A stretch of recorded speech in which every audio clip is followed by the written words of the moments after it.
To our live show. This is my beautiful husband, Kevin O'Leary. I'm Samantha Brown, and this is our live where we talk. Is it Facebook Live? But we're also on YouTube. It's hard to kind of really give it a title, but this is where we talk about our beautiful travel show, Places to Love. It is on our 8th season right now. 74 episodes we have shot. 82 episodes. I've always been terrible at math. And Emmy Award winning. And we like to show you an episode from the prior season because the current season 8 is airing now. But we go back into the archives and we show you a prior season and we give you kind of behind the scenes information, stories about what goes on in producing, shooting, editing a travel show. I know a lot of people, you love to travel and you always want to do what we do, and there's a lot more to it that you don't see. And so this is sort of a behind the scenes look. But we're glad to have you here today. We got a lot of our usual wonderful suspects. Jeff, where's the strudel? Thank you very much. I think it's what's the strudel. Oh, yeah, that's where's the beef. Yeah. What's the strudel? But good one, Jeff. Yeah, exactly. Daniel's here. Mark, Charles, excellent. Wow. Cindy, and thank you so much. We've got some new Tiger. I've never. Tiger, are you new? You're on YouTube. He's from Asheville. Hey, Tiger, how's it going? Whoa, excellent. And just as we're talking, we started this whole thing during COVID on Facebook, but we are now on YouTube. Mm-hmm. We've got a growing fan base there. Actually, I think more people watch on YouTube now than Facebook, but. We're releasing new episodes, and it's at Real Samantha Brown is the YouTube channel, and that's been growing a lot. I think we're got 5,000 new followers in the last 2 weeks. Really? Yeah. What? Yeah. Well, we're releasing our older episodes on YouTube, so you can watch in 4K for the first time. Since season 2, we filmed everything in 4K, edit in 4K, do all our fancy schmancy post stuff in 4K, and then we at the very last second. Down-res it to HD and give it to PBS to air. So it isn't on television in HD in 4K, but we have the files. So we decided with YouTube we can do that. So if you have one of those fancy connected TVs, you can on your remote just search for @RealSamanthaBrown, one big word, in YouTube, and then hit the button, and then you can sit there on your TV and watch in glorious 4K. Excellent.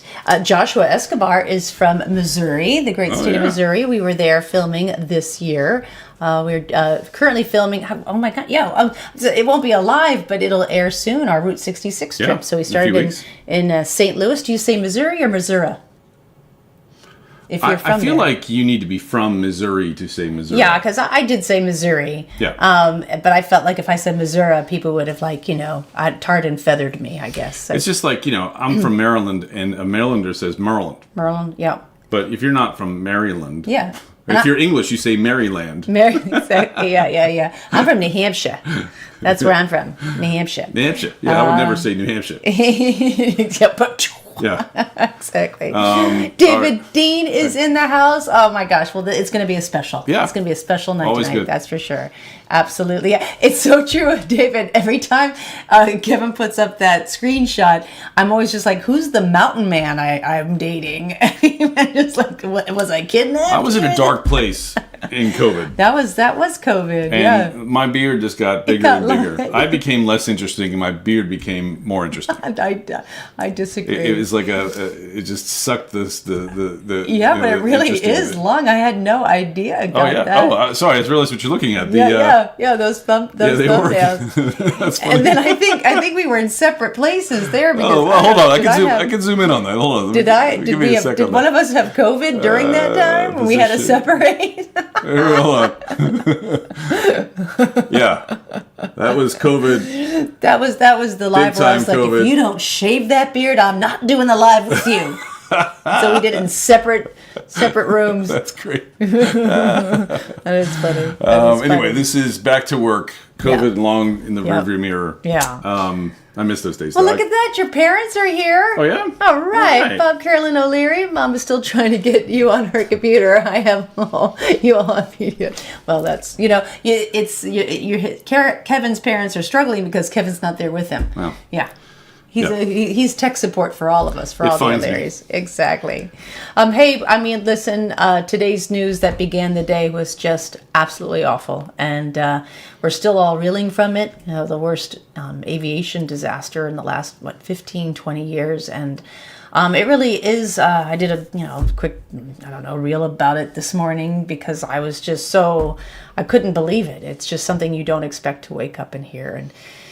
And I just know that, they'll figure out what really happened and we'll move on. But, it's interesting. I've always known that just we are sort of the envy of the world when it comes to, the FAA and our stellar record and the safety of our planes. And I have never, ever, tomorrow I'm getting on a plane, I have never even question being safe on a plane or in an airport, and that is all due to the incredible crew, the incredible staff, the incredible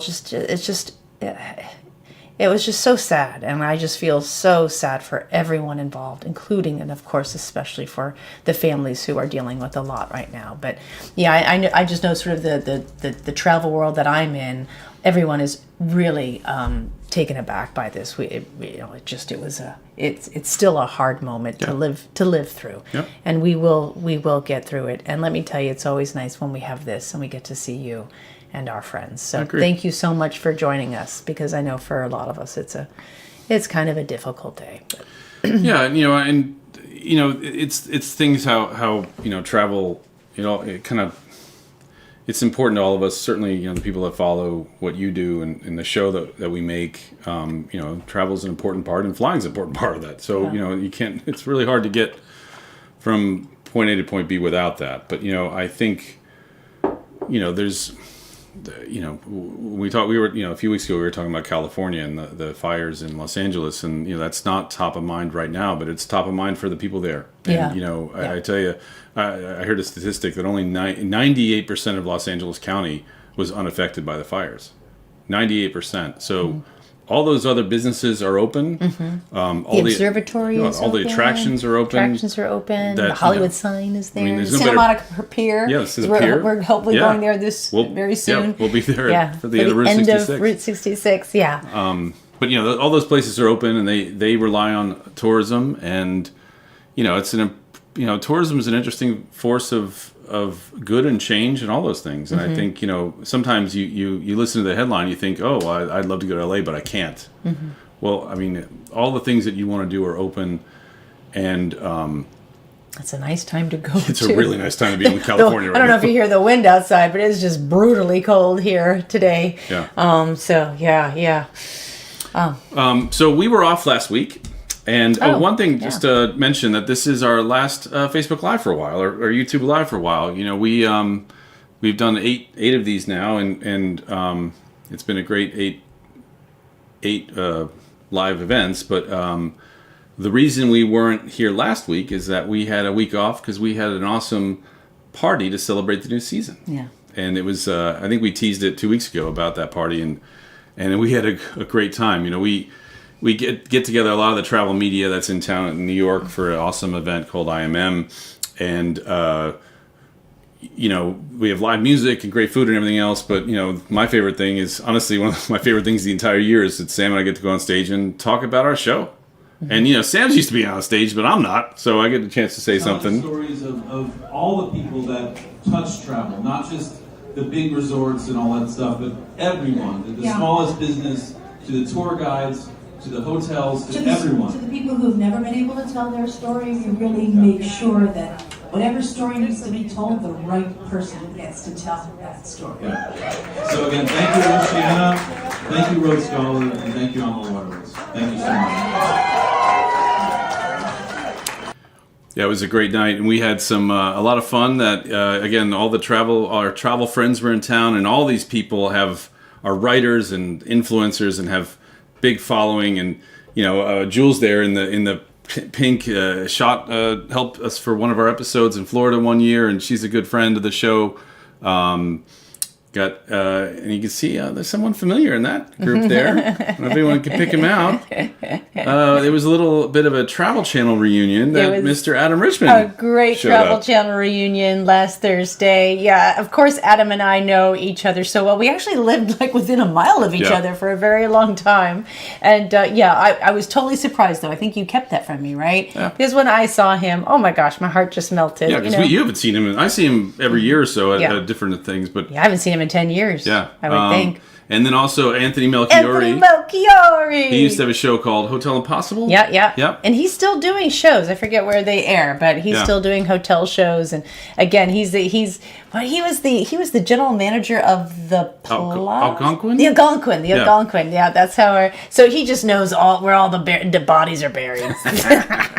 Yeah. Hey, but I did tell him about my tip, to put one shoe in the safe, and how like a lot of people got up in arms because they're like, why would you put anything in the safe? Nothing is safe in the safe. People have those codes. And he just gave me an eye roll. He's like, yeah, of course, the hotel staff, some of them have the codes to the safe. Of course, we have to help you get things out, or if there's something in there, but that doesn't mean people steal things. And I was so glad because he's the hotel expert. He's like, of course, people have the codes, and of course, you can still trust putting your ID and your passport and your extra money in the hotel safe. So I felt vindicated by the man. Absolutely. Andy's a vintage fan. Oh, okay. Since '98, which is about as vintage as it gets. Yeah, that must have been great vacation homes. Some of your luggage for his birthday. Hey, all right. I heard Mount Airy's pretty nice. Mount Airy, yeah. It's like I think that's where Andy, with Ron Howard, the Andy show, the guy that was Matlock. Oh, Andy Griffin. I think that's where they filmed. Oh, really? Or that was based on something with that. Well, there you go.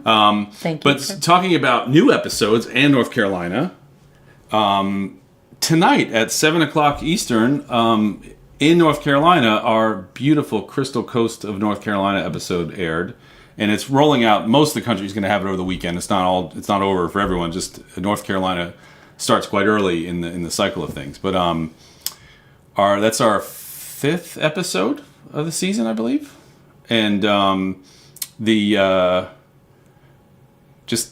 there magic. It was actually the first episode we filmed this season. Yes, exactly. Yeah. They wait the longest. When we work with the people, they're like, when is it going to air? We're like, well, January. And that's harder to say when you're in April. Yeah, they're like, what? Because people are so used to like influencers and YouTube where things just go up immediately. You're like, well, no, it's a whole process. And, so that was the first one we filmed in April. It was a little chilly there, but beautiful. Oh my gosh, it was so beautiful. Gorgeous weather. And I think we got the sizzle, our little trailer for that episode queued up. Let's watch it. I'm in a destination that is an East Coast gem. It's one of the few spots in the world where you can view a wild society of horses. And it's the only place on the eastern seaboard that protects its night sky. It's a place where over half of its coastline is a national seashore, and just about everyone is on board with protecting and preserving what they love. It's where the traditions are coastal, hand-carved and fine-tuned. I'm exploring the Crystal Coast in North Carolina.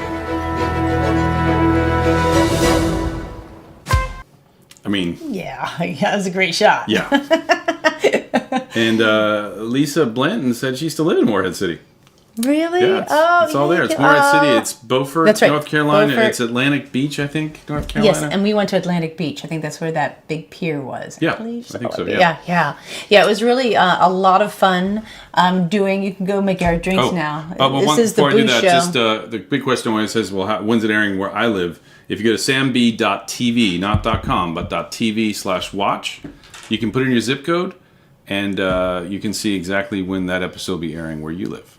samb.tv/watch. Nice. And we're gonna talk about booze. I'm gonna make our drink. Exactly. I was just doing some interviews today, and a question I often get is, how do you choose the locations for places to love? Because it really is Kevin and mine's decision. And I always say the same thing. We kind of decide the way you decide how much money we got, how far does our budget go.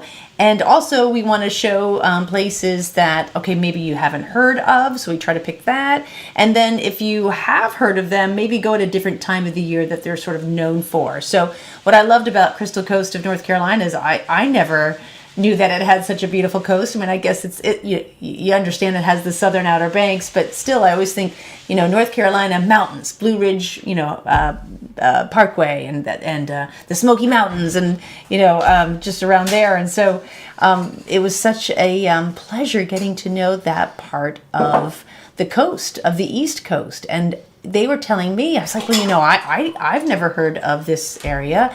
And they were even saying that people of North Carolina, a lot of people have never, don't go or don't even know that, it's there. So it's always a pleasure. So I guess my main thought was just like, well, how do you, why the Crystal Coast? And for us, it was because for a lot of people, it really is a hidden gem. You fly into Charlotte and you still have to drive a good 3 hours, due east to get there. But when you get there, it's just so lovely. And that sort of new trend for travel, when they talk about 2025 travel trends, it really is people are looking for different places to go where maybe not everyone else is. And not only different spots and locations, but also maybe different time to enjoy them. So, of course, Crystal Coast is probably very busy in the summer. It's a really beautiful summer destination. There's the beach, but that's why we chose April. There's many logistical reasons for that as well. As a crew of 8 and lots of gear, we can't be in people's way if it's super busy or if there's festivals going on or during high season. We can't afford to be there with our hotels. So it's interesting just how when we plan travel in terms of a production company's, thank you, sort of approach, it actually works out really well for how everyone, most people try to plan travel. Like, where does my dollar go the furthest? Where can I go that there's not a huge group of people? Maybe can I time it so I'm not there during the high season and really enjoy a place that's really special, and just get to travel a whole heck of a lot more. So so that's one of the reasons why people are like, well, how do you know Crystal Coast even exists? We do research and then we're like, yeah, this place looks great. Yeah. Someone asked, Kate, no, your sister asked, what's the drink tonight? And then a drink, it was in the, all of these, I embed the recipe of it we're making for cocktails in the thing, and it's called The Last Word. Mm-hmm. Cheers. Well, my sister Katie is a bartender. Yeah. Last word, Katie. Oh, very nice. Yeah. It's a classic. I love these kind of cocktails. It's 4 ingredients, all the same measure, so it's equal 3/4 ounce pours of gin, lime juice, Luxardo, and Luxardo. The green Chartreuse, which is really hard to get these days. I stockpiled a couple bottles of it because it's made by monks in France, and they decided they were making too much. Yeah. Like kind of like controlling people's. Oh, like they think we're drinking too much? No, I think it just got a little crazy. A moral thing? I think it just got crazy and there was so much demand. They were like, you know what, instead of trying to meet that demand, we're just going to back off. Must be nice to be French and a monk. Exactly, the monk flex. Oh, you want more? Guess what, we're doing less. The monk flex. We're not baking any more bread for you. We're not making any more beer. Yeah. I like it. But it's a lovely cocktail. Very nice. It is a lovely cocktail. Yeah. Ooh. Very nice. Yeah. I would take a vow of silence for that. So tonight is our special we did about, the official title was Beer, Wine, and Spirits. I think of the world. Beer, Wine, and Spirits Special. And we gathered a bunch of scenes. I really thought we called it the Booze Show. It was not called the Booze Show? No. Yeah, we're on PBS. If it was Travel Channel, it would have been the Booze Show. But PBS, it's Beer, Wine, and Spirits Special. Wine, and Spirits. I get it. But, we do these every year usually where we gather extra scenes while we're filming. That's our biggest problem in life as a production company is we film way too much great content for 23 minutes for an episode. So rather than slicing up and shortening everything to make it all fit, we pull a whole episode out, put it on the shelf, and we have enough of them, we make a special out of it. And we've done food specials. We did a maker special a few years ago. Actually, this year we're going to be doing an art special because we've got a lot of scenes about art that we haven't aired. And they're amazing. That's going to be a great show. Yeah, yeah. Wow. That place in Berlin. Oof. Yeah. Wow. But yeah, so we feature booze a lot in the show. I might have something to do with that. And Sylvia, director. Well, she's a craft beer lady. She is. And I don't drink that much, so. Yeah. And so he's actually just all of the people in your orbit put you in this situation where you have to do booze scenes all the time. That's probably what it is. That's about all I can drink of that. But yeah, so Cindy's saying, she's on Team Boo Show. Yeah, it's Team Boo Show. Yeah. I rolled my eyes with the PBS comment because the PBS people know. I mean, you know what I mean. They've got a great sense of humor. We could do that. David's agreeing. Every single one of us in the crew knows this is the Boo Show. As the Boo Show. Like, wait, who? This is the first time I'm seeing it as the Beer, Wine, and Spirit Show. Okay, all right. That's funny.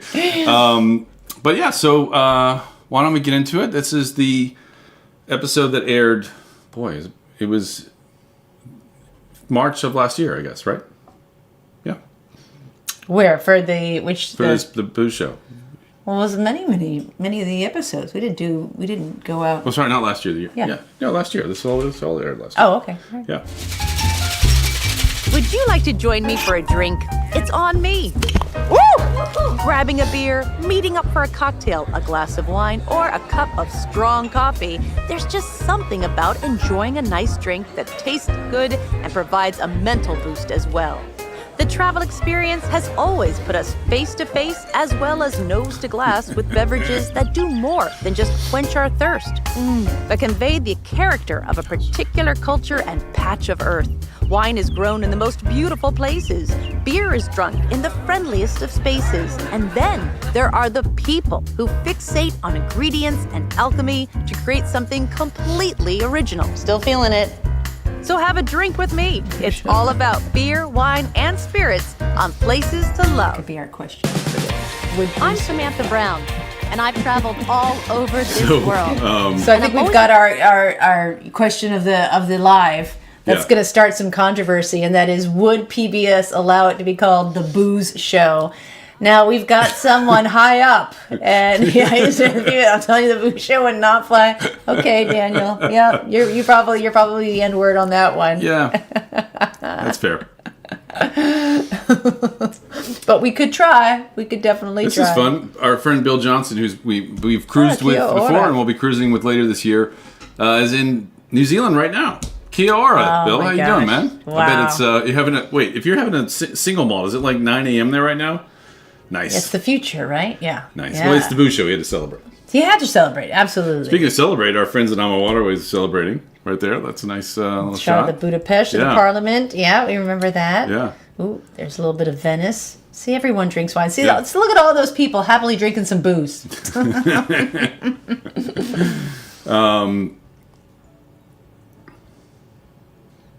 Yeah. So, I think with the show, there's a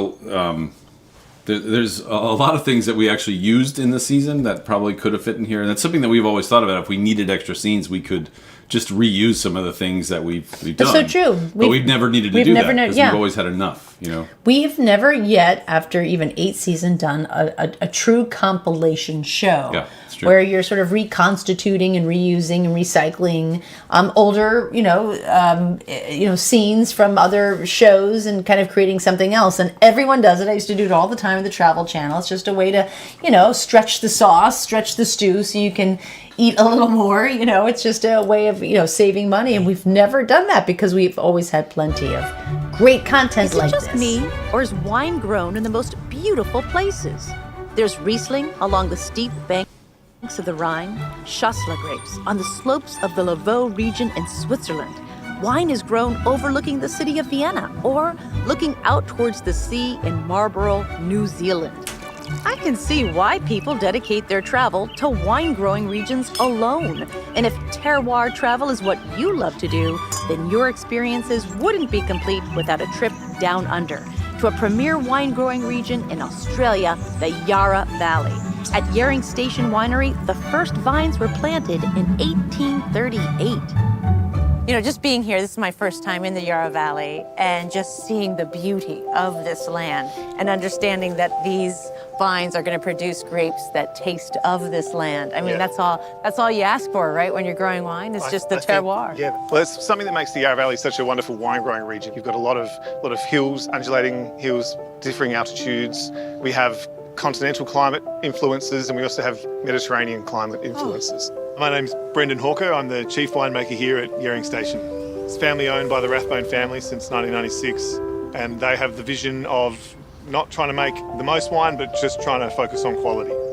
Yering Station was the first vineyard in the state of Victoria, putting the Yarra Valley on the map as they created wines with worldwide acclaim. So, what should we start with? Okay, so we will start with our Chardonnay. I think one of the hallmarks for Yarra Valley Chardonnay is a lot of citrus fruits, lemon, grapefruit, but also that sort of pith of the citrus. Also white stone fruit, so white peach, nectarine. This is so different than a Certainly. California Chardonnay. Yeah, there are a few things we do a little bit differently. So for us, contemporary Australian Chardonnay should be a bright, vibrant wine with lots of natural acidity. We avoid that buttery characters. You know, Australian Chardonnay, with a host of different regions in the country, there's quite a diverse range of styles too. But I think at the pointy end, the quality end, are definitely from cool climates, like the Yarra Valley. And I think it makes just a little bit more pristine fruit. There's higher natural acidity as well. Lovely. Lovely flavour.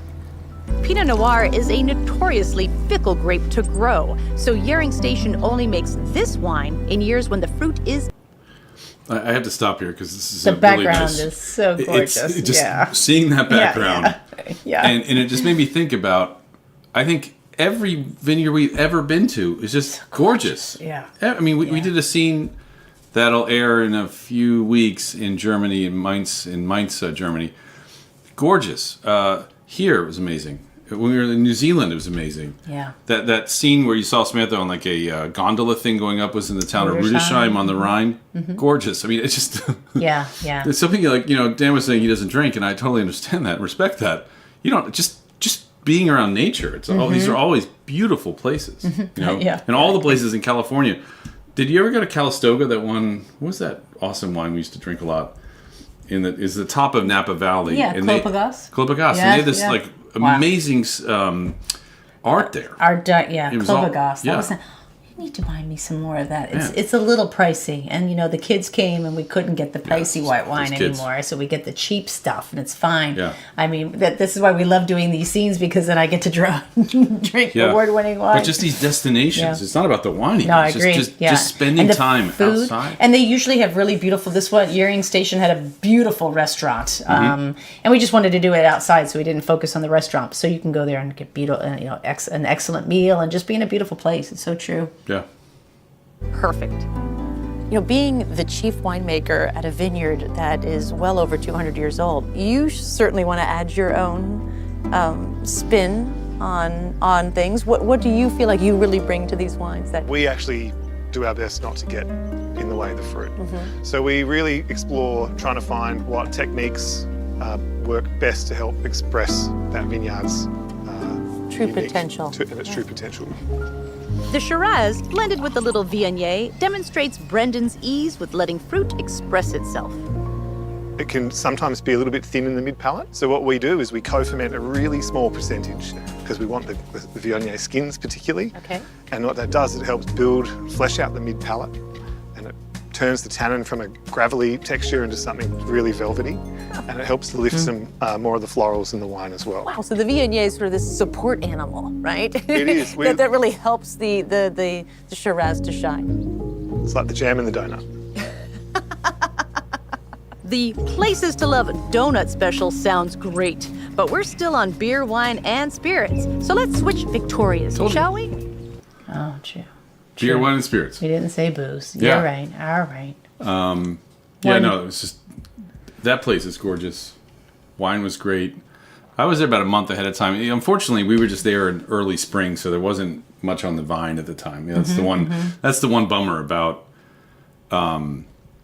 featuring wine at a vineyard, is that there's only a few months where there's really grapes that are good television, and we've hit it a few times. We hit it a few We hit times. this but usually, last year. It'll air in a few Yeah, weeks in yeah, Mainz. it's so true. When we were in the Finger Lakes at that Dr. Frank Yes. There was grapes there. Constantine? I think. Yeah, Definitely. Constantine. Yeah. But it seems like we're rarely in very- New Zealand. It was winter, so it was like nothing. Remember? Yeah, yeah, sticks. Yeah. Yeah. Yeah. But still pretty. Totally. Just still pretty. Yeah. Yeah. Victoria, Canada, is the beautiful capital city of British Columbia, located on Vancouver Island. With such a strong connection to land and sea, it is an island community with a heightened awareness and action towards living in more sustainable ways. Just outside of Victoria is Sea Cider Farm and Cider House. The farm organically grows 1,300 apple trees and 50 varieties of heirloom apples. I think cider is a reflection, first and foremost, of our agrarian history. The apples that we grow here represent varietals that have been grown for centuries traditionally by cider makers. We've got Kingston Blacks on the one side, and you'll see that right now they're just in their baby stage. They're babies! Yeah. If you were to bite into this, Yes. you would probably regret it. They're not ready to be picked right now. We're still a couple of months away, but they make some of the most exceptional cider around. I'm Kristen Needham. I'm a 6th generation farmer. I'm standing in my apple orchard.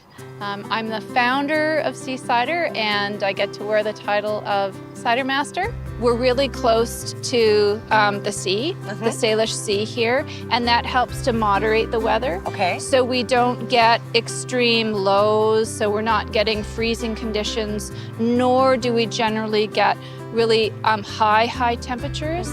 And so with that kind of more moderate climate, it means that the trees are less stressed and they can focus more on producing fruit.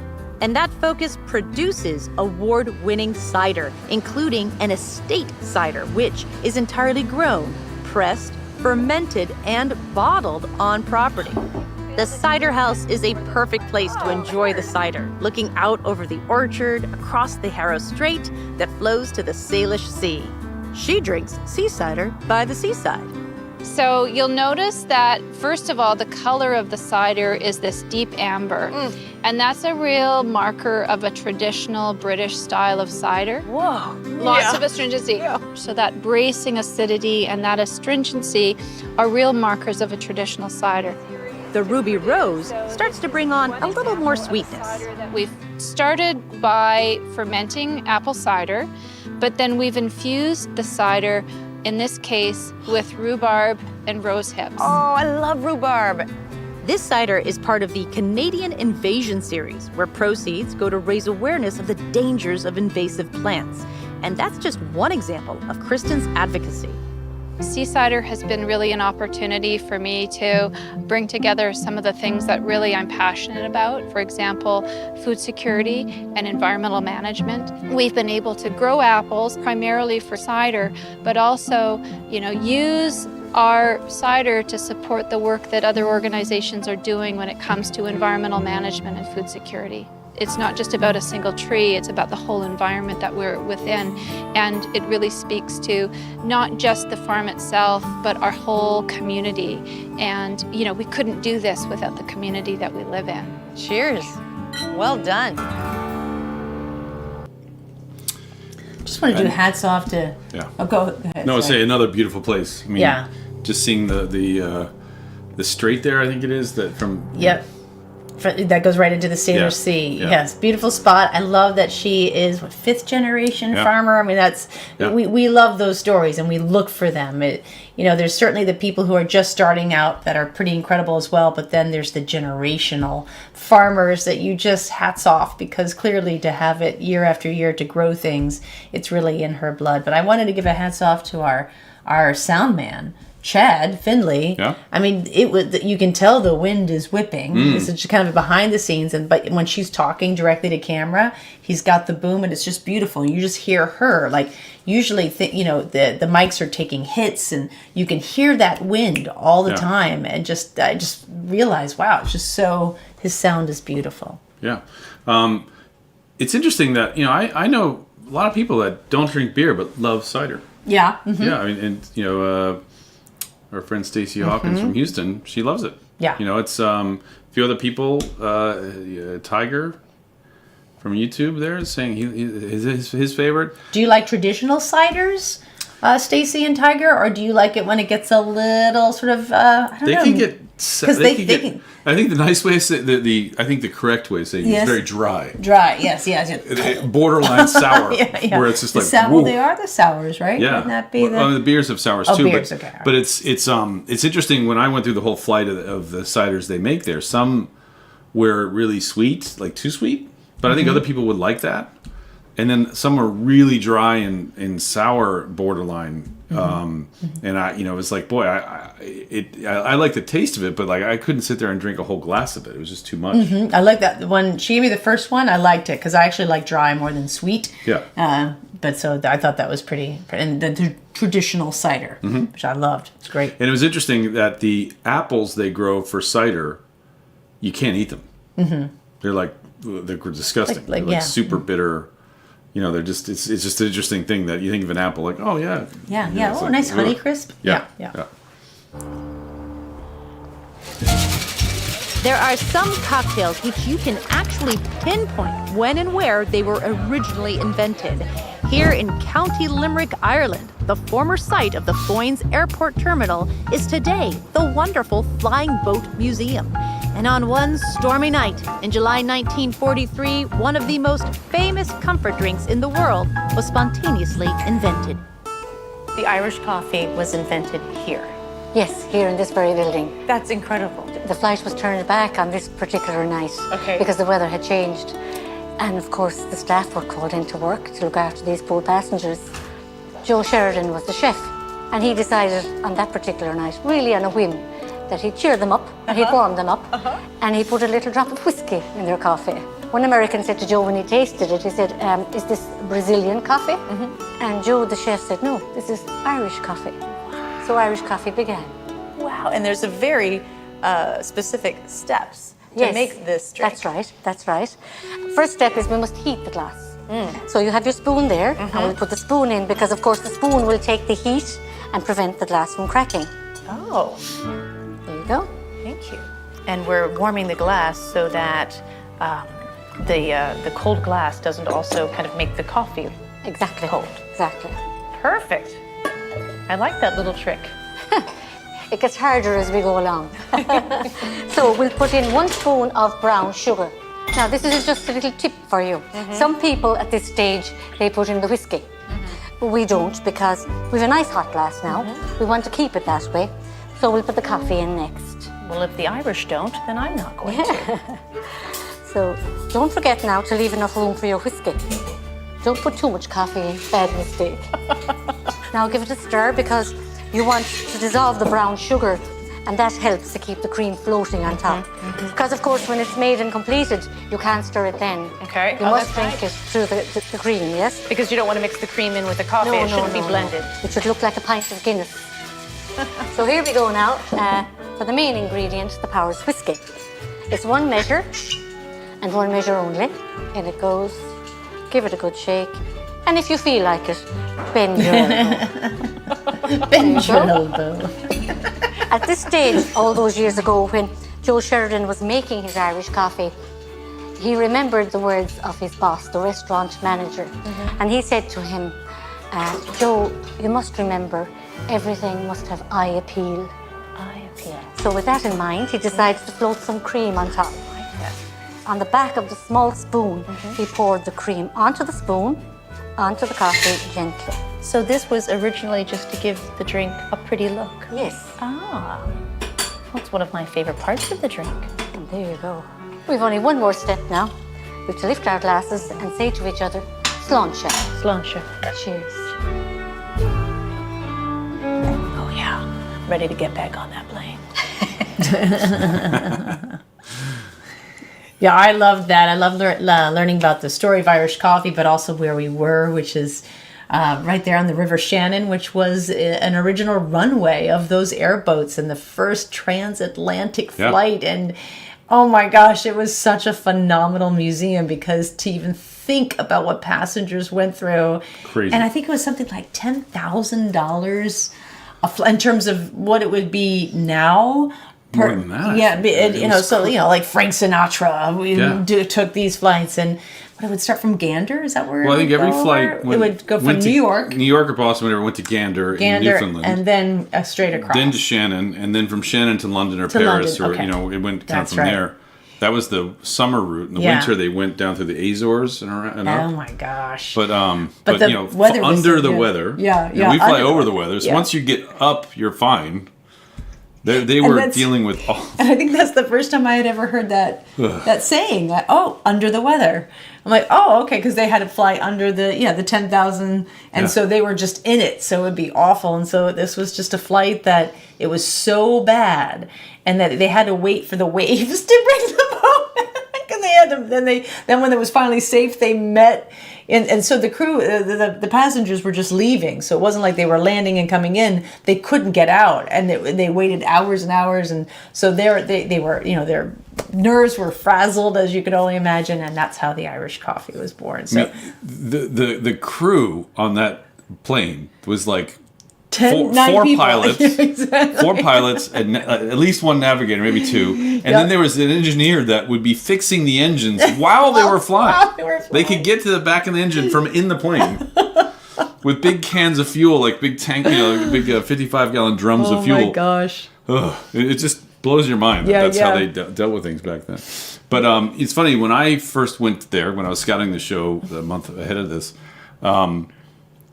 I kept thinking to myself, like, wait, wasn't the Irish coffee invented in San Francisco? San Francisco, yeah. It's the Buena Vista Cafe. Mm-hmm. And I think that's where it came Joe, to America. Yeah, and that's where I think Chef Joe ended up. Oh, is that what it is? I think so. I mean, did people So know? it's where Colleen Casey knows. I know Yeah, you know. yeah. Colleen, come on. Yeah. Wasn't what was it called? The Buena Vista? Yeah, it's really famous for, but I guess it was the place that brought it to America, and then it went from there out. But I think the owner of that establishment coaxed Chef Joe to come to San Francisco. So they had, because they understood it was a proprietary drink, and they had to get the man himself. I think that's the history.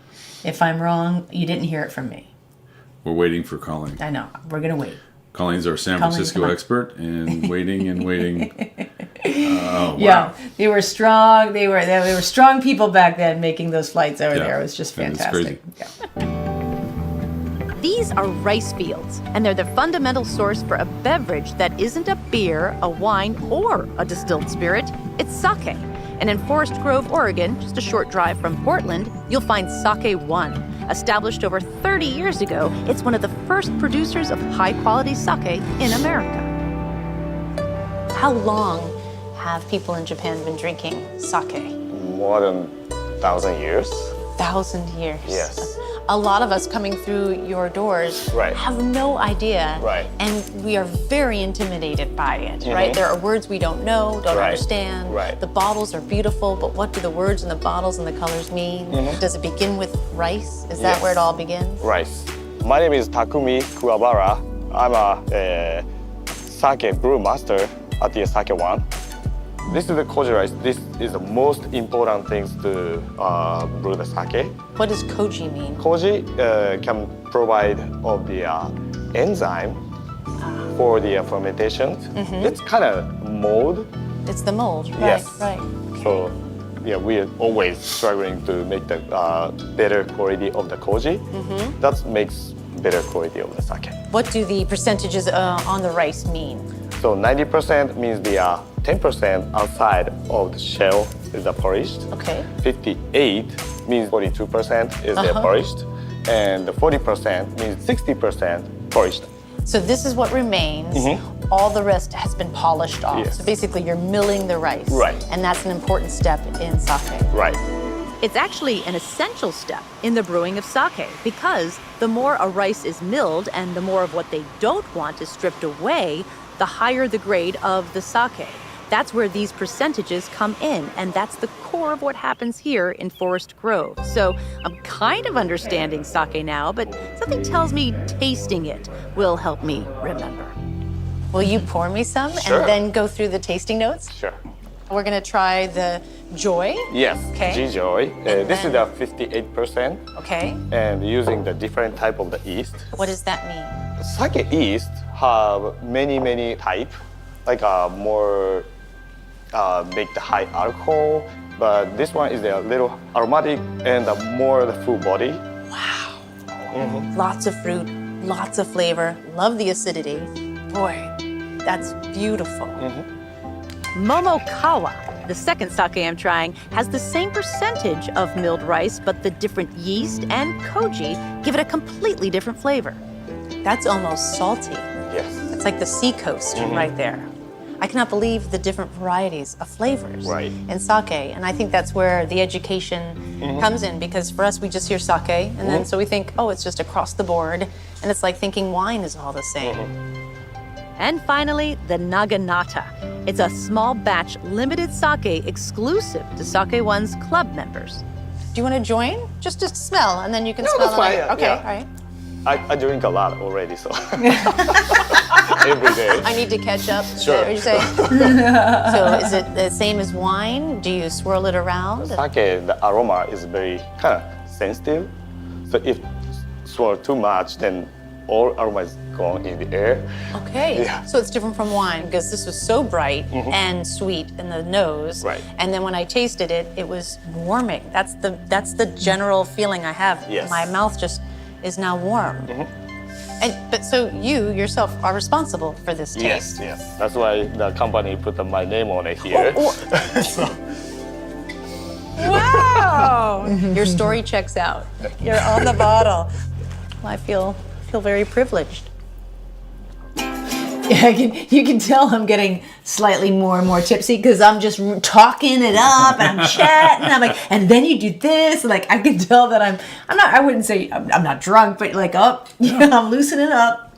You weren't doing sake bombs. He was so lovely, and just understanding what the master brewer, what his responsibilities are, pretty amazing. And he's been with the company for, oh my gosh, I want to say almost 30 years. He came over originally with them to search, and they picked Oregon because it had the same very similar properties to parts of Japan, but it was the water. It was all about the pureness of the water there. That's what they were looking for. That's what they needed. They knew they could get rice, but it was the water that they needed right from the spout. So I thought that was interesting. Yeah, I feel like I don't love sake. I've had it. I think for me, I prefer wine. I enjoy when I do, but it's just so. I had to kind of start over every time. Yeah. Just wow. Okay, I like this. I like this one better than that. I really like this one, and it's just by the time it's all over, and then it's another year before I have it again. Yeah, and then you retain nothing. Yeah. Yeah, but it's definitely good. It's really special. It's fascinating. Yeah, it is. Been around for thousands of years. Yeah.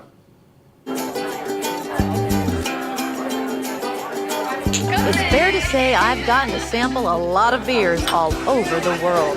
I've been in a Donegal pub drinking what you'd expect to drink in Ireland. I've had tall, cold ones at a Texas dance hall and a converted middle school gymnasium in Alabama. I've had churro-flavored beer in Colorado Springs and Kolsch in Cologne, Germany. But of all the beers I've enjoyed, I've never started an evening quite like this. So the way to cleanse your palate, sniff your shirt sleeve and take a short, sharp breath, right? Because your sleeve is neutral to you, and if most of flavor's aroma, clearing your olfactories is more important than swishing with water. I'm Jessica Jones. And I'm Erica Jones, and we run Giant Jones Brewing here in Madison, Wisconsin. We're a certified organic, queer-owned, women-run brewery. And sleeve sniffing is not the first thing that won't feel familiar to you at Giant Jones. We start by tasting water. So if most of flavor's aroma, right, is smelling it, putting it in your mouth, moving it around, swallowing, breathing out through your nose. So what are people getting from their water? It's soft. I feel like the feel of it is soft. It's not like, I've had a lot of hard water, and you can taste that tinge, that minerality, that oof. But this is a really soft water. It's reminding me of bath water. Okay. Filling up my bathtub. Yeah. That's the first thing that comes to mind. This is just straight from the city of Madison. Yeah, it's bath water, straight up. Drink up bath water. There's chlorine. There's also some other acidic tang that's different than chlorine that I'm not sure where it's coming from. So we don't use this to make beer. The second one that they brought out is carbon filtered, so just like your Brita pitcher type thing, and softened. So it's more refreshing, but also like I'm salivating a bunch because the sodium level's higher than I want. And I don't want you to salivate when you drink my beer. I want you to just feel refreshed. Wow. Right? Jessica recently got to participate as a panelist judge on judging the best water in Wisconsin. Whoa. So not only does she love beer, she has a passion for water. So finally, this is my ingredient water. This is reverse osmosis water.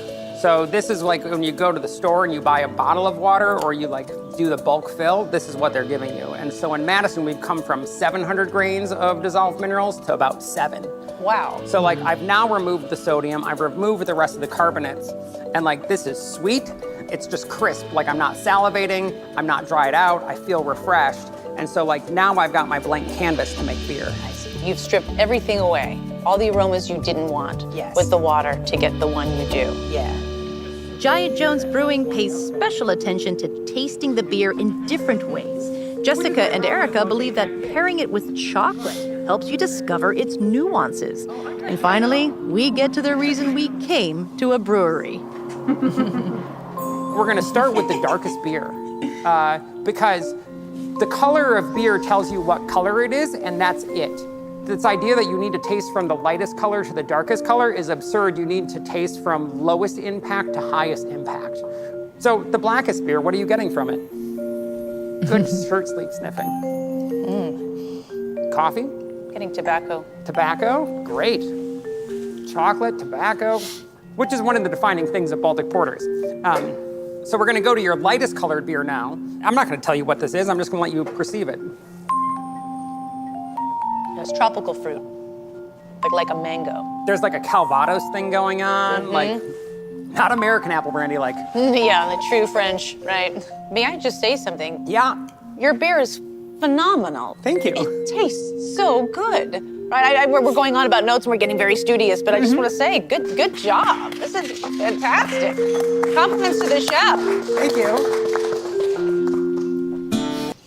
Yeah, I thought speaking of water, like we had just talked about how the sake place they chose, Japanese people came to the United States, narrowed it down to Oregon to understand, like, here's where we want the water. The water is everything. And then you have Great Jones Brewery where Jessica, I had no idea, and it makes sense. If you're not using, the water is automatically going to give it a certain flavor. In fact, people like a lot of the flavor in New York City. That's why people think we have some of the best pizza, because the dough is made with New York City water, and how she kind of just strips all of that to kind of create, not just kind of, but to really create her beer. Fascinating. So when I was scouting that show and I met her, it was, we've been to a lot of breweries, and honestly, I'd say we featured a third of the ones I visited in a destination, because it can't just be about the beer. There has to be something else there.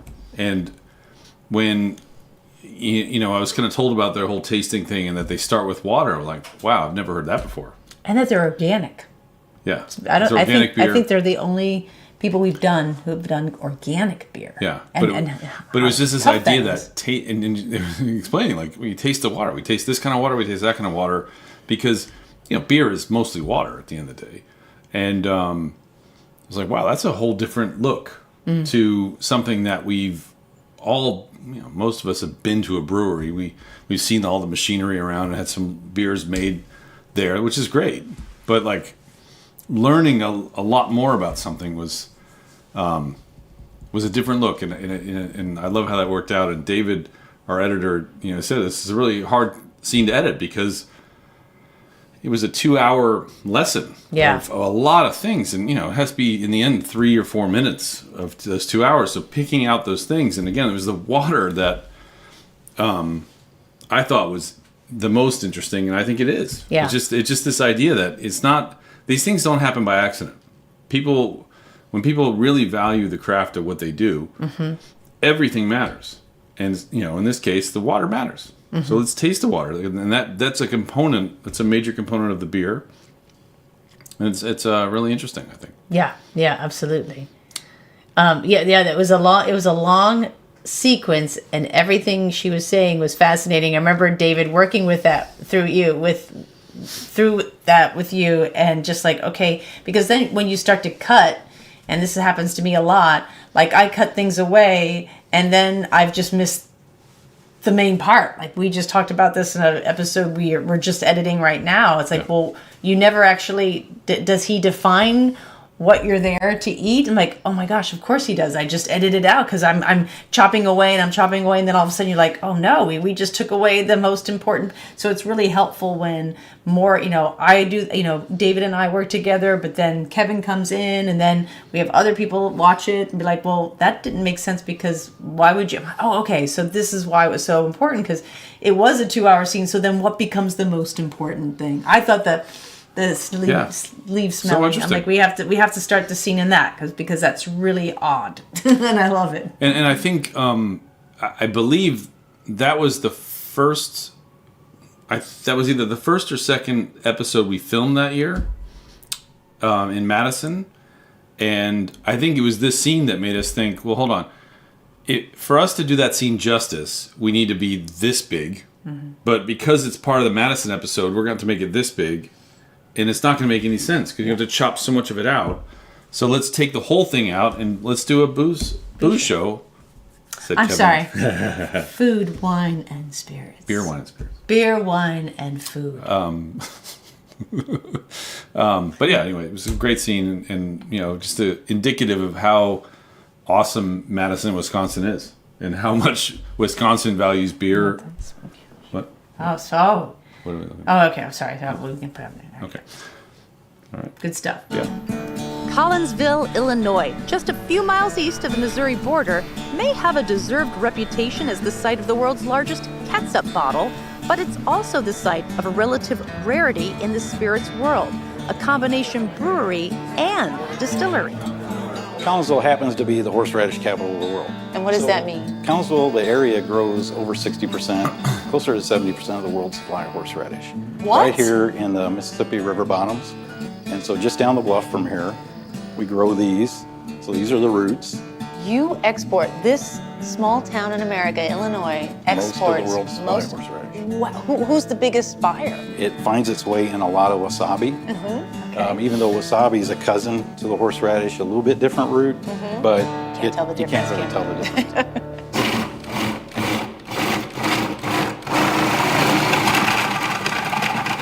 So, what are you putting horseradish in? We're making horseradish spirit, which is essentially a version of vodka. We'll take this horseradish and put it right into the still. And then when we heat up the still, the vapors will mingle with the vapors of the spirit and then come out. And so we'll have the flavors of horseradish, we'll have the aromas of horseradish without a lot of that punch in the sinuses. Who thought of this? Well, living here my whole adult life, we have to make something with horseradish.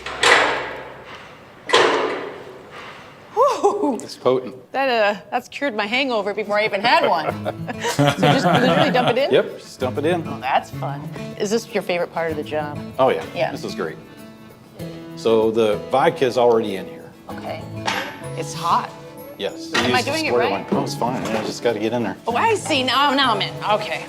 Whoa, this is a full vat. Yes. About 250 gallons. Phew. How many bottles of vodka? We'll get about 50 to 60 gallons of spirit out of this. Okay. And there's 5. We'll get about 5 bottles per gallon. I just got drunk on the vapors. Luckily, I have a designated driver. Oh my gosh. And this is a purely local drink because you use the grains from local Illinois farms. Corn-based vodka is how it starts out. Okay. We call it horseradish spirit afterwards because since I'm redistilling it, it comes off the still at a lower proof than what vodka typically is at 190. Okay. And we do that lower proof so we get those flavors to come through. And how long did you have to test this before you thought, that's it? I got lucky in my second batch. was pretty much like what we taste here. It sounds scary. It does. But I think you'll be surprised at how smooth it is. Okay, cheers. Cheers.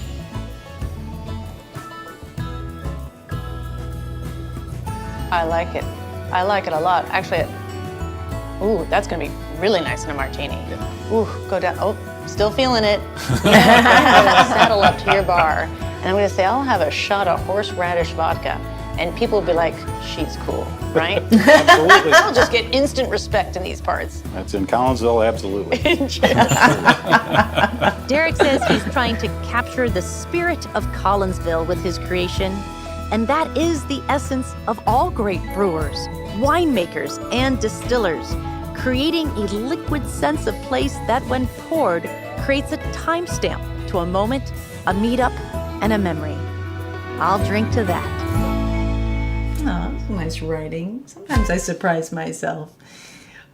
So I did really like that.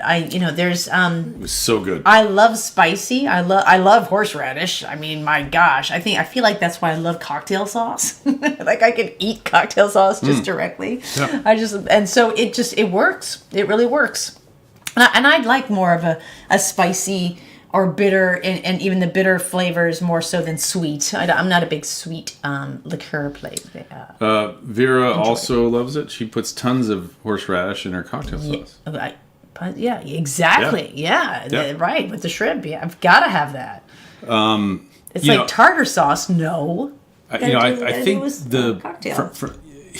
there's again, I scout a lot of things that doesn't make the show, and meeting Derek and that sense of place that was it 80 or 90% of horseradish is grown there? Yeah, I forget the number. 90%. 90%. Yeah. And then they take that and make a local vodka out of it that was really good. Yeah. I mean, you think it sounds like something awful, like oh my god, it's like gonna hurt everything about your brain. Tabasco but it was ice cream. so or something. good. Yeah. It was just like clean and smooth. Yeah. And you're drinking it warm, like that, and it's still good, which says a lot because if you chill it, it's going to be really good.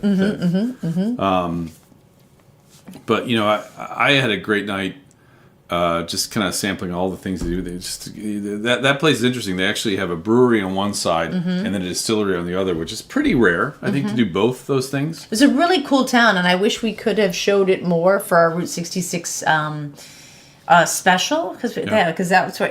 But the town is really lovely. Collinsville, and we did the brewery and distillery, but they had a lot of live music. They were just setting up. We were shooting in the day, so people aren't drinking there. So that's why except you, except me. That's why. And any place where you're like, well, it's empty. It looks like no one goes there. That's because we're there at a time when they're not busy, because these are people who run the show. They can't be taking care of a crew, and so that's always just why the place is empty, is because of the time of day. And that's not the only thing they make. They make a full range of whiskeys and they were really gins lovely. and all that kind of stuff. But it was just, I think we were excited about the horseradish because it's so from unique. There. Yeah. It's from there. It's all about, as you said in the end, the close there. It's about sense of place. And Anne says perfect for a Bloody Mary. Heck yeah, you're right. Yeah. And David asked, the spirit fascinates me. All right, did you like David, it? After the fact. The problem is that I think you have to be in the St. Louis area to get it. I don't. They don't ship it? I don't. Can you ship? I mean, it's. Can you ship liquor? You can ship liquor. It depends. Depends on where. There's the all these weird states. rules Yeah. and stuff. It's not so straightforward. Like, oh, I'd like to buy that. You just go on their website and buy it. There's different laws and all that kind of stuff. I mean, we know him. Don't you think we'd be like, hey, come on? I'm kidding. Well, I could just fly to St. Louis. It's a great idea. Bring a few bottles back. Great idea. There we go. But yeah, we filmed that as part of our Route 66 Illinois episode. We ended it we kind of ended there, really. That was the last scene we filmed that. Yeah, it was the bridge. What's the chain of rocks? Yeah, chain of rocks bridge. Which ends it in Illinois. Yeah. That's the last in Illinois. Yeah, that was the last thing we filmed. Yeah. Nice. All right. Have any questions? I think we have a few. Yeah, load them up. We got Jeff. Sorry, but we're not doing that. You can there's a button. You can just drag it back, and we'll be more interesting then than we are now. Maybe. All right, let's see. There's some things. I thought you were creating a little. I'm sorry. I thought you were creating a little cachet of grain. Yeah. When it came to sake, your sister Kate asked about pouring for the guests. Now, I know in Korea this is definitely a thing because I just remember seeing that personally. I think it's a thing in Japan too that it's not typical for you to pour your own drink. The idea is that your host or the younger person pours for the older person. There's a whole kind of pecking order. Respect. Yeah, but I've definitely seen that in Korea. That the idea is that and it's always with two hands. It's like a very purposeful thing that you're pouring that. Great question there. Anne asked a question about. I feel like there's some sort of funny answer to this because I don't know what it is. Corkage in New Zealand or Australia. Corkage. My definition of that is when you bring your own bottle to a restaurant and they charge you for the glasses and to take the cork out. It's a corkage fee. Or BYOB sometimes. BYOW, I guess. So Anne, love to know the answer to that. Yeah. I hope it's not. I hope it's a family answer.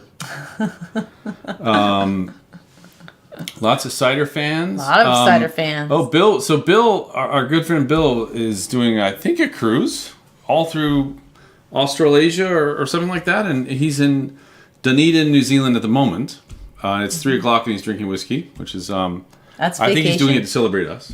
I think. That's someone who's retired and on vacation. Yeah.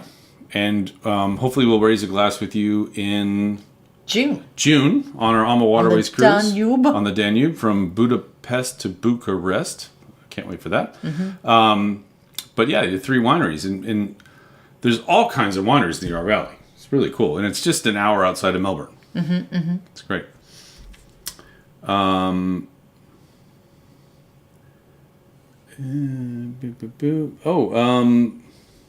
Lisa asked a question. I tell you, you're not the first person that asked me this in the last 24 hours about PBS funding being cut. I'd say I personally have a couple answers to this. One is that I feel like this is not the first time this has been threatened, and it didn't happen. But the bigger answer to that question is that we don't get any money from PBS. We don't get any money from the government. We give our show for free to PBS. And it's our sponsors, Alma Waterways, Oceana, and Road Scholar, that basically pay us to make the show we make. So, it's not like if the government cut off funding, it's cutting off money that we take from any of that. So it's, it's certainly concerning, but I don't. I feel like this has happened before. Yeah. These things have been threatened before and it didn't happen. And then maybe Daniel can chime in as well. But I remember when this first happened, I don't know, 5 years. It seems like every 5 years we go through this. There are some of the PBS stations are big, like New York, Chicago, Dallas, San Francisco, LA. Yeah. They are massive. They actually could exist without funding. There's so many other supports in there and funds and that they do not need to. And of course their subscriber base and people who donate.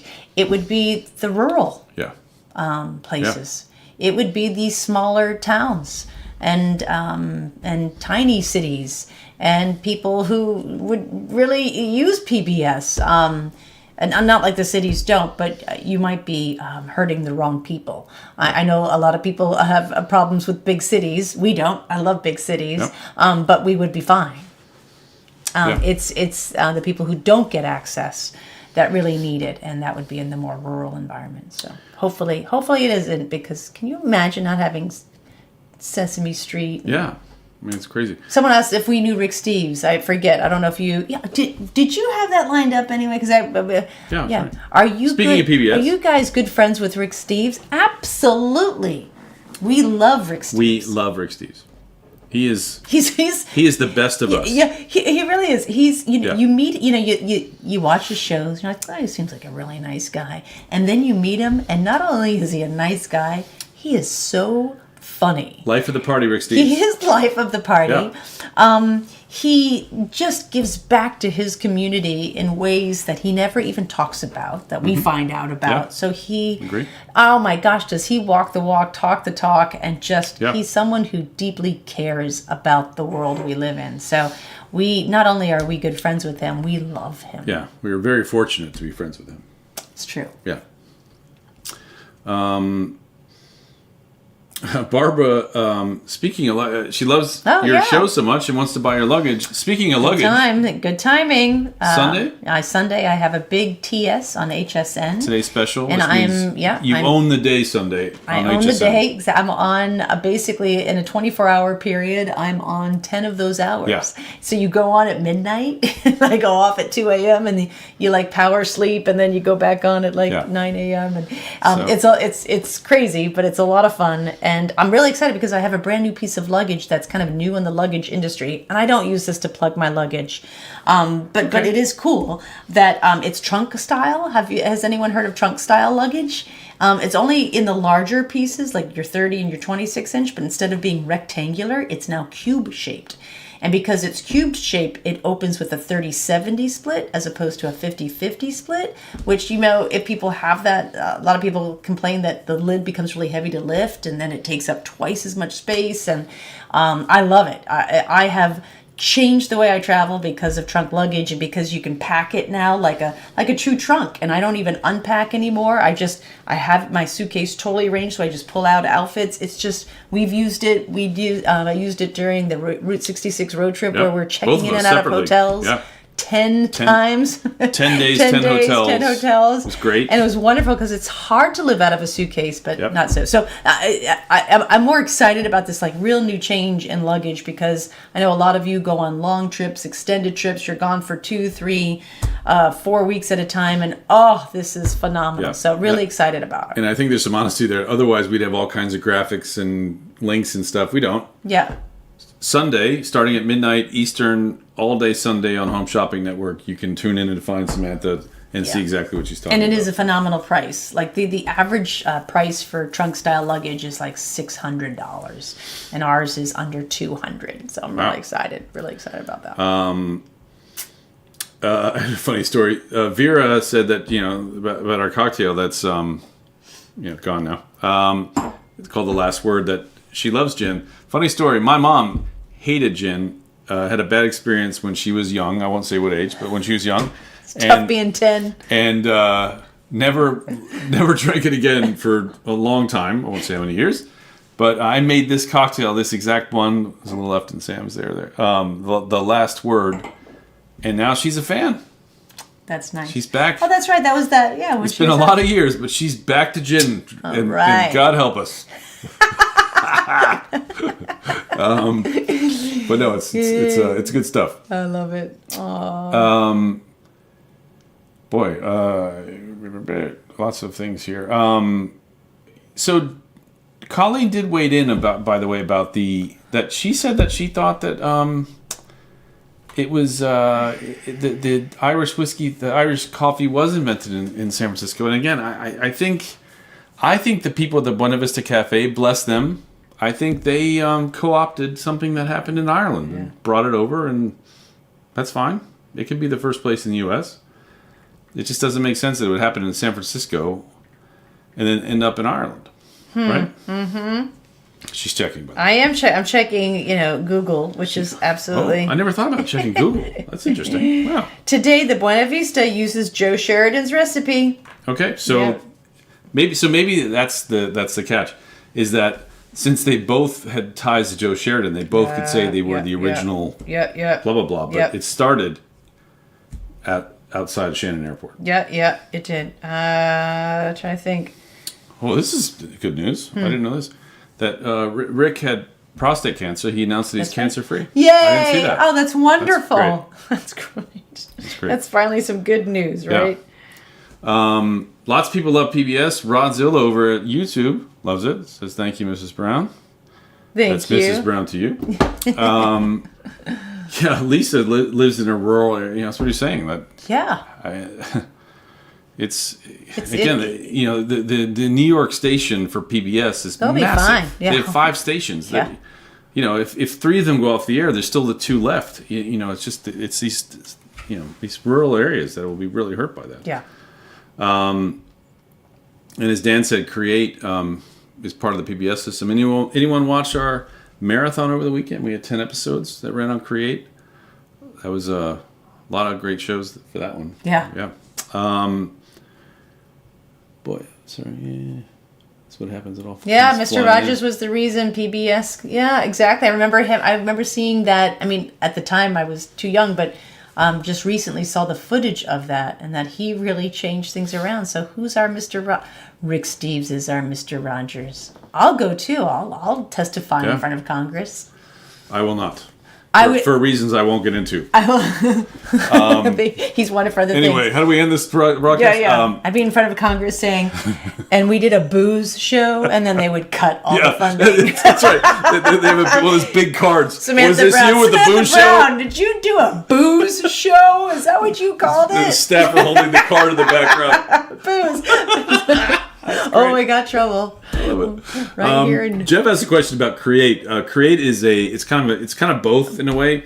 It's part of, there's a feed that is national, that all the Create stations, but all of those Create stations in America are kind of substations of your local PBS. So it's kind of convoluted that here in New York, WLIW is the main station, the main PBS station that does lifestyle content like we do.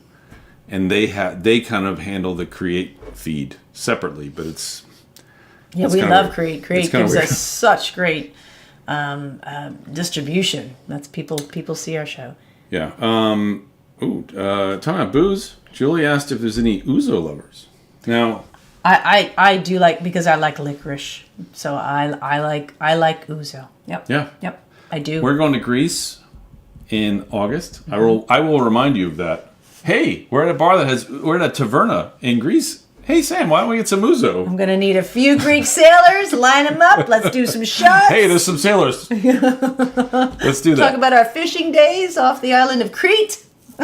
I was just in Istanbul for a conference, and their version of ouzo, which is, it's not exactly the same, but it's similar. It's called reki.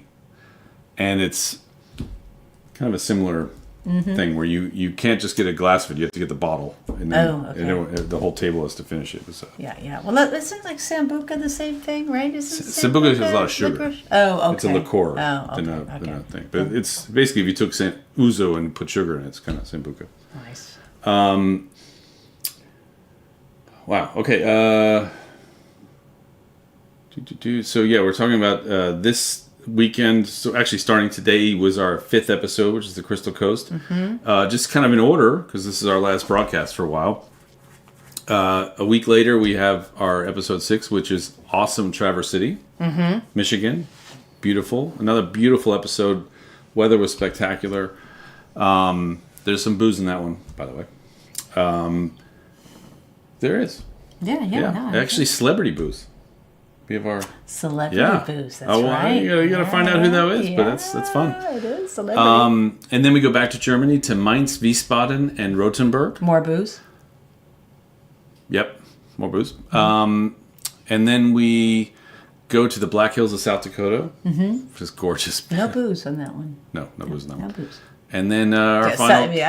Black Hills, I love being there. Man. I really do. I love being out west. And then our last 2 of the year is our 2nd and 3rd episode for Route 66. And fun fact, we just delivered the first of those 2 episodes today. Still working. Today. And the second one, we have a lot of work to do, I think. That's going to be late. Sorry. Sorry, our friends at PBS. Yeah, exactly. So... Try putting some vodka in a Shamrock Shake.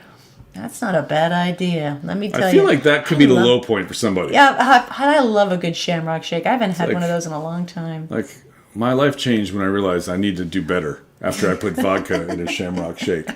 And dip my Big Mac in it. And it was horseradish vodka. And it was nice. I missed those comments that came in. I love this whole set. Wow. I'm going to miss it. So many things here. Debbie can't wait to see our Black Hills episode. Mm-hmm. Sam gets to ride a horse. Fun. Mm-hmm. Actually, a lot of our crew got to ride horses. Mm-hmm. Actually, 3 episodes this year. We did horses? Yeah. Yeah. Well, we didn't get on the wild horses, that's for sure. No, but in Route 66 you did. Yeah. Exactly. David, just to be confirmed, we're not filming a show in Greece. We're doing an awesome Oceania cruise in Greece. Mm-hmm. So we're going from Italy to Greece to Turkey and ending in Athens. And since I have it right up here, you can join us August 5th to 15th. If you go to the samb.tv/med, you can get more information on how to join the two of us and the kids on an awesome cruise through. I tell you, I cannot wait to be back to Italy. I know. There's so many places I haven't been to. Greece and Italy. I haven't been in 10 years. I feel like I went to Greece 3 times in 3 years. Yeah. I haven't been back in so long. And that does happen in cycles. Like we're in the same place and then we kind of move on, and then it's so it'll be nice to be back in both Italy and Greece in August, and then get back on the cruise ship, which has ice and air conditioning. Yes, that's what I'm really excited about. All right. Well, I think just one last thing to say that know we've done 8 episodes of this season 7, right? That we filmed that aired last year, about a year ago, and there were 2 other episodes we filmed that were beautiful. The 2 episodes we did in Jerusalem. We just don't feel it's right at the moment to be celebrating that. We cannot wait to do so because those 2 episodes. Burying the lead here. We filmed 1 episode. It was so good we got 2 shows out of it. 4 days. We were in Jerusalem for 4 days, and we 2 full episodes. Yeah, there was just we used everything because everything was fascinating, and it was a very diverse group of people. Palestinians, it was Israelis, it was people from Syria, Christians, Christians. Yes, Jerusalem was. I think we all were changed. Armenians and someone here got a tattoo. E&E. I think 4 of the crew got tattoos. I think everyone got tattooed. Yeah, we went to a place Who didn't get a tattoo? That's the question. They were a tattoo family, like 9th generation, 600 years, the same family. So when that happens, and you have the man who's 25th generation. What am I talking about? 30 he was 25th generation tattoo artist, and so I was like, oh my gosh. Coptic Christians, I think. Coptic Christians that would be outside of the church of the Holy Sepulchre, and they would get crosses to say kind of like they had been there, they had made the pilgrimage, and so that's sort of what the tradition is now. I was like, well, I've got to do this. This is the time, because I've never ever wanted a tattoo. But that was really special. So beautiful, really 2 beautiful episodes. Really easy to go online to our website to view them right now. Yep. They're available. We just thought it's just not the time to celebrate and laugh and chuck it up, yuck it up and that kind of thing, because the serious things are still happening. Yeah, of course, things are better, but they're not good. So we didn't think it was right to celebrate. Again, 2 beautiful episodes in Jerusalem, and we cannot wait to do so. And we will certainly, be posting all about when we're going to start this up again.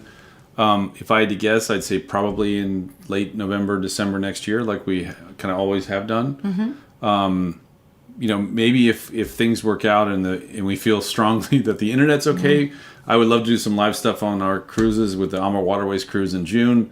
On the Danube or the Oceania cruise on the Mediterranean, but it's just I'm always a little nervous about publicizing a big live event and then the internet doesn't work, and then I'm not happy.